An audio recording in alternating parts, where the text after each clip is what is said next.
so well on this team. Like, that's part of the reason that C9 hasn't been able to get as many ganks off, because they pressure top so much, it forces C9 to elicit a response and have to sit a couple heroes there. I mean, Puck's been in position to gank Shadow Fiend multiple times, but his team just isn't around to help out due to the fact that they constantly have to go top to defend. So by putting pressure up there, Complexity is actually protecting their Shadow Fiend in a really great way. Yeah, and now they'll move into this tower. They don't have much detection, though they do have some dust on the Spirit Breaker, who's also level 6. So if Big Daddy does show himself, they might be able to catch him out. Trax starting to stack up here. Just 2 out for now, Misery. But here we go. Oh, he's going to lead for the ult. Doesn't get it. Oh, God's Strength hasn't been used yet. That's just a Warcry glyph. Already comes out on the Tier 2 tower. C9. It's almost dead. They're collapsing in, though. This looks good. Envy. Oh, what the initiation! He catches 4 on a coil. The call down's going to connect on 4 as well. Mech from Complexity, but it's not enough. Cloud9 finally finding the fight they've been looking for. Laguna Blade not going to be enough for the kill either. It's a full 5-0 exchange. Cloud9 securing an ultra kill on Bone 7. They didn't even have vacuum, and they were all vacuumed together. That was the most clumped team I've ever seen, and a very rare mistake from Complexity leads to a complete 5-man wipe. You don't even have to be fought to land that Dream Coil, but he nailed it, man. They just completely grouped up. They stayed a little bit too long, and C9 was in perfect positioning to punish that. Like, they were going to get kills there no matter what, because they stayed a bit too long. They used Warcry just to tank the tower, which means when the actual fight happens, the right clicks are serious. But not that that even would have saved them. That Shuriken started the fight off, hit like 5 heroes, because No Tail was so set up, and then the Puck combo, when done to all heroes, puts them low already, and then the entire rest of the team is able to follow up. That's like that, was the King Ka, that roller coaster they've got that's just nothing but a straight downward spiral for 10 seconds. That's what this gold graph is here. So many track kills. Cloud9 have effectively taken control of this game. Very impressive stuff. That secures Eternal Envy his BKB. No big surprise there. Anything else on this courier? Nope, just the Black King bar. But Envy doing so much damage in that fight, setting up for the perfect call down and then all that flat cannon damage on top of it. Yeah. C9 did such a good job this early game compared to the previous one. They defended against some of the ganks. They were able to slow down the tower pushes. They just didn't let Complexity take all the towers for free. And now they're in a good spot. Oh, pulling ZZ back. There's the ult as well. He's getting kind of low. Doesn't have Warcry just up. He's almost going to break the tether. He does break it. Called on lands on him. He's going to die. Oh, the mech's going to save him just barely, but they're losing 2 other heroes, and he's still going to fall. 3 dead heroes now for Complexity.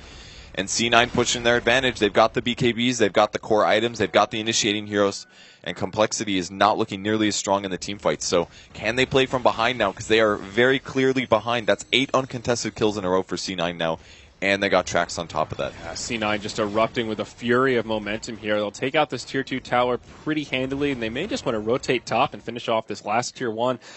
They're hitting a 1 peak of their power curve here with this BKB on Envy, and they are eager to take fights if they can continue to do this. That'll be another tower down and a larger gold lead for the Dire. Now even a Yule's Scepter coming out on the Puck as they rotate bottom.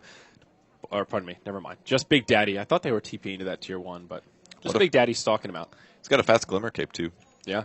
I like the pickup, though. It's going to stop any Lina follow-up damage, which is a large amount of the burst damage that Complexity is going to be thrown out. Will they see the initiation? Puck's going to be going for... No, they're actually not going to go in. I think they're anticipating him being covered. And look how confidently he just goes forward and farms. He's been doing this consistently, and it tricks your opponents a lot. You're like, wow, that guy's playing so aggressively. He's not reacting at all to the fact that I got tracked, and he knows that his team will be there eventually.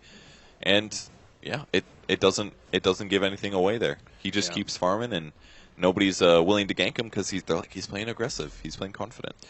Big pickup for the Rubik here. Misery able to secure his Blink Dagger. Always a scary item in the hands of the Grand Magus as Misery blinks down and actually breaks the smoke from Complexity. It'll probably cost him his life. There's nowhere for him to go. Gets off a telekinesis before he goes down. But all things considered, if it's just a dead Rubik, and that could have been an unfortunate gank where they pick up a few others, Cloud9 could be okay with that trade. And here's the problem with the towers that Complexity aim for. It doesn't cover them in the Roche pit. It makes Roche a little bit more likely, harder to defend, really. Puck Orb is going to come through, hit nails and swim on. There's a call down, it might catch everybody. It does. Flies low, the ward from the high ground. How do you stop the damage? But they're actually doing it. They just killed 3 heroes and nobody went down there. I can't believe it.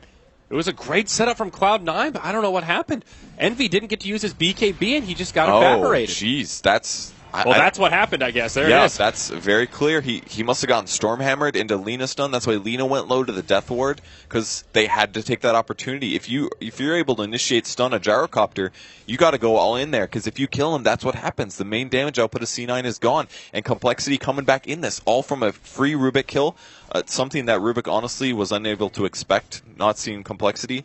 And then that led to just a slightly poor team fight for C9, a late BKB, and it completely changes the game and puts Complexity back in it. Yeah, it's still a gold lead for C9, but even footing here. With an Aegis on the Shadow Fiend, they can look for some aggressive plays and continue taking map objectives here. A double-stacked Ancients will be cleared out as Moonmeander picks up the Vanguard now. I actually like that. I feel like this is a rare Crimson Guard game. Because Gyrocopter is not super far ahead, Flat Cannon will hit everybody, and it does physical damage. You can damage block that, and if you imagine every single person taking or blocking that damage with Crimson Guard, you're talking about a lot of numbers. It's going to be pretty equivalent to a mech at some point. Blocks when you activate it 55. So that's Gyro's hitting for only about 130 right now. He'll obviously grab maybe a Sanjin Yasha afterwards. I doubt it'll be a big damage item, and as a result, it's going to block a lot of damage on these, and they're going to have armor on top of that, so they damage block on top, and then tons of armor. They're going to have tons of survivability due to this. Yeah, Crimson's really good against teams that have a lot of summons. You know, heroes like Beastmaster or what have you, Necronomicon carriers. But it's also just good to mitigate damage in general. The auto attacks really add up in these team fights. Even heroes like Puck, those auto attacks matter, and when you're mitigating 50% of that, Before armor. Yeah, before armor. It really makes a big difference. We'll see Moon here up against Bone 7. We'll force Bone to mech up, and wow, this Pugna's actually decently farmed. He's got a full soul booster to go with his mechanism. Pugna farms so fast, man. His base damage is really high, so his right click is high, and then he has the highest int gain in the game, so tons of mana, which means any percentage-based mana regen that you get is going to really pump you up. And it looks like he's going for... I'm going to assume this is Octarine, but I'm not 100%. It seems a little weird. The cool thing with Octarine is you can get the double Nether Ward down for a couple of seconds there. You get like a 3 or 4 second window. So Lena, for example, can completely cripple herself. Charge coming mid. Will he BKB? He does have a haste rune on. But he's far away. Oh, will they get the chainsaw? They do! He's going to go down. Oh, it's not enough. He had to BKB there. Again, not BKBing. I guess he just didn't think the rest of the heroes were there. That time he was hasted up, though, so I can see why he would have thought Envy. There was a haste on the gyro, so I think that's why he thought he could get away and just wasn't quite ready for all that burst damage with the Lacuna. Oh, bash on Misery now. Yeah, that's unfortunate. That'll be an easy kill. And that's just a series of unfortunate pickoffs for Cloud9. They had the game in their hands, but that Roche fight went bad, and now losing their carry once again. Fada going to do some damage. He's just trying to counter push out bot lane, but it's, man, they had the game in their hands. They defended so well in the early game, but a couple more teamfight losses, and Complexity is back in it completely. They're going to take another tower here. They'll defend bottom. Might be a gank bottom. Charge on to Fata. He does phase shift the stun. He'll be able to blink away on the backside of it. Big Daddy's nearby. They get the tier 2 in the mid lane, and now Complexity will just rotate down and see if they can grab a couple kills. They ping out the tier 1 in the bottom lane, so they'll push this out and just continue taking these outer towers. S and Y on the Shadow Fiend now, and I think BKB is about out for the Sven. Oh, they're trying for it. Oh, no, here we they go. Can't do this. Ziz needs to be careful. In comes Z-Freak, though. They've got the dust now. It's Big Daddy who's on the run. A bash onto Fata. That'll secure the kill on that side. Big Daddy juking and jiving in the trees, but it's not enough. Z-Freak finds him, smashes him with the lantern, and it's another duo of kills going the way of Team Complexity. C9 would have been really happy to get that kill, but it was so dangerous. Bounty Hunter with those items, kind of weak damage. Puck as well. A very good initiating core, but kind of weak damage. And if they miss the kill, they have to deal with the Spearpicker charge. And that's what happens. He charges in on the Puck, he pops the dust, and they guarantee the double kill. And C9 just keeps making these little mistakes and these slightly bad calls and slightly bad team fights, and Complexity's punishing them. They're just too disciplined.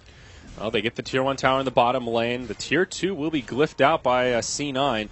But it won't stop the siege. This will be the end of the outer towers as Complexity take more and more map control. All the while, Bone 7 doing some split pushing in the top. He will secure the kill on this tower and then TP's home. Fly almost with that LSA cooldown, but not quite. Ziz couldn't TP in time to get a kill on the Pugna. Nicely done by Pugna there. Shadow Fiend looks like he's dead, honestly. He's being chased down. Yeah, it's tracked up as tracked well. too. He'll be intercepted by the gyro, or will he? Nether Strike onto Eternal Envy, gets the second bash, a third bash as well. Z-Freak finding some RNG. BKB's popped to plenty. Swindle will stand his ground. He wants Envy, but will be forced back. Moon rotating his way over, does have a wall of replica, but Complexity don't have the numbers advantage, and they will disengage. Swindle surviving there is just a victory for Complexity. I liked his play there. I think both players on Complexity played well. Z-Freak guaranteed that the gyro couldn't do a lot of damage to Swindle. Yeah, that guaranteed stun lock there with the triple bash. Yeah, one of those was a charge, I think, but I think he Nether Striked and then got 2 bashes in a row. So when you charge into somebody, you don't automatically get the bash, right? Yeah. It's the heroes that you're passing through that get bash, to my knowledge. I might be wrong though. Let's see. And the targeted unit will be hit by a greater bash. So I don't even know if he got lucky there. He just guaranteed the chainsaw on the gyro and helped the Shadow Fiend stay alive, and almost led to a gyro kill. But again, Complexity playing it safe. They don't go for the overdive. They have the advantage at this position. Even though the gold graphs are kind of close, I think they're sitting really, really pretty right now. Yeah. It looks like only a moderate advantage. Might see the stun. Bone 7 gets caught. He is in some trouble here. There is some support nearby, though. Fata's there. There will be a long-range charge from the BKB. Spirit Breaker. Yeah, BKB used. He still uses the Dream Coil. There's your Glimmer Cape. That'll give Ziz a little bit of time to go for the Nether Ward there, and no way Bone 7 can get out. On the other side of it, Fata on the run. We'll have to orb forward, but Swindle, he's ready and waiting for it. Fata can't jaunt to the orb, and instead will try to juke back the other way. He's got a phase shift here, but now they'll move him into the tree line. There's the Yules. Again, the charge. Oh, my. They know exactly where he is. Oh, now they don't. Okay, Fata with the cheeky plays. He'll be able to make it home. Very nicely done. Some space created while the rest of his team pressures the side lanes. Very small mistake there by Moon. I think he should have Iron Shelled the Spirit Breaker to help stop the blink. Because if you can do damage to Puck, he can't blink. And he needed to have the Iron Shell to do the instantaneous damage. So Puck was able to blink to the right and then do the orb. If he has to orb to get out, it's a bit easier to figure out where he is. But once he gets the blink, he's gone. Yeah. But very small mistake. They still get the Pugna out of that. Very nice setup from Ziz. He really doesn't play carry like a typical carry. He's not like a farm all the time. It's really more of a, I look for picks, I sit with my team, I do what my team needs. I don't aim for the super late game with the items. I feel like he's really active, and though his farm is suffering as a result, it's leading to more ganks and more setups and more pressure on the map that C9's not used to. Yeah. It made a lot more sense in Game 1 when he was paired with the Wisp to see him rotate so much, but it's interesting to see in back-to-back games here how he plays basically the same style with or without that taxi service. And in both games now, to decent effect. There is a Sentry Ward down here for the Radiant. Big Daddy needs to be a little bit careful. It could potentially set a trap, but no, they will scatter as Envy tries to split push down bottom. Envy is in Rapier territory here. Is this the Rapier? I think it's a little scary here. They're kind of throwing some team fights. Bit of a charge coming in. What is this? Charging across, going for Bone 7, and that was weird. Okay, he's like, that was stupid, I'm dead. Okay, he's got teammates here. Oh, great Glimmer Cape. Glimmer, yeah, all right.